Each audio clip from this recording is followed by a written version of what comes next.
The technique of nonviolence has obvious limits. It has this limit, that people are not by nature nonviolent.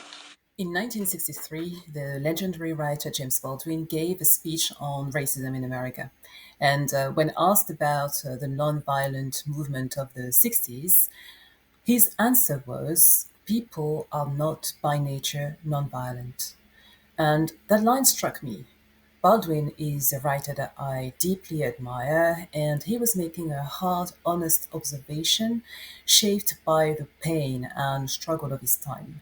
But it also raised a deeper question in my mind. Are we really violent by nature? Or is there more to the story? So today we are diving deep.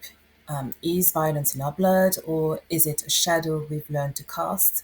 If violence is normal, does that mean that it's natural? And what does that answer mean for the world that we are trying to build? Let's start at the beginning. What do we mean by violence? Violence is often thought of as physical. Examples are, when you punch someone, obviously when you kill someone, and when you destroy something. But violence goes beyond the body. We know about verbal violence through insults, threats, or degrading language. We also know about psychological violence, and it can manifest through manipulation or gaslighting or even emotional neglect. Some other forms of violence that we don't necessarily think about but exists are structural violence, like poverty, racism, and inequality that is built into the structures of a system. And another form that we don't necessarily think about is cultural violence. And these are the ideologies or narratives that justify harm or dehumanization. And so when we look at all those forms of violence, we can see that violence can be loud and explosive, but it can also be quiet and invisible. What's certain is that it always involves harm. It's the rupture of dignity. Violence is the tearing of a positive connection. So, are we naturally violent, or do we learn violence? In the world of philosophies, there are various opinions and diverse opinions. Some philosophers, like Hobbes, believe that humans are born selfish, brutish, and violent, and that only society holds us back. Others, like Rousseau, argued the opposite, that we are born good and it's society that corrupts us. History gives us both war and peace, both violence and wisdom. And for every genocide, we find acts of compassion. For every war, a peace movement. So human history is not just a story of violence, it's also a story of love, justice, and healing. We have famous peacemakers like Martin Luther King, who once said, "Hate is too great a burden to bear. I have decided to love."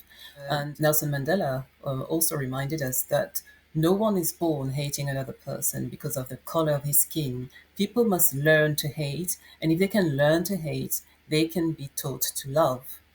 These words point to something powerful, that hatred and violence are not instincts, but lessons, and that if we've learned to harm, then we can also learn to heal. At this point, I think there's a key distinction that is important to make. Just because something is normal doesn't necessarily mean that it's natural.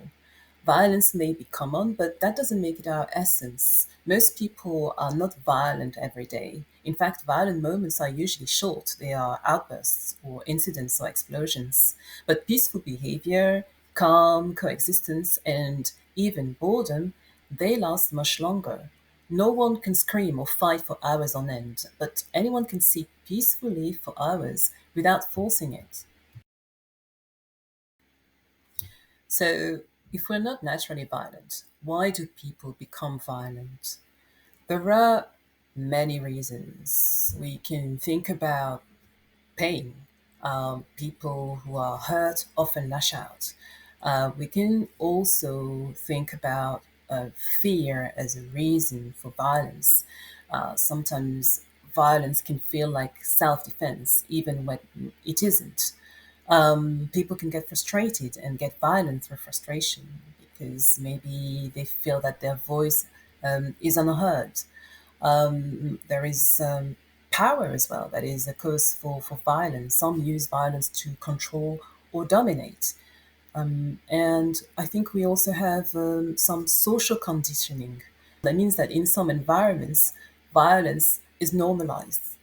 But violence is rarely spontaneous. It's usually the tip of a much deeper iceberg, an iceberg made of sometimes poverty or trauma or injustice. So it's important that when we analyze the reasons for violence, that we look at them very deeply, and that we don't just stay at the surface of someone expressing violence, that we look into the source, the causes, and that we understand that they exist and that they have to be considered when trying to resolve those acts of violence. I don't know if you knew that, but in the black community, there's sometimes a belief circulating that the white man is naturally evil. It's a view that is shaped by centuries of slavery, colonization, racism, and systemic oppression. Let's be clear, those atrocities are real and their impact continues today. But if we believe anyone is naturally evil, don't we fall into the same trap that we are trying to escape? Evil is not a skin color. Violence is not a race. It's a choice, often taught and inherited, yes, but it is never an inevitable choice.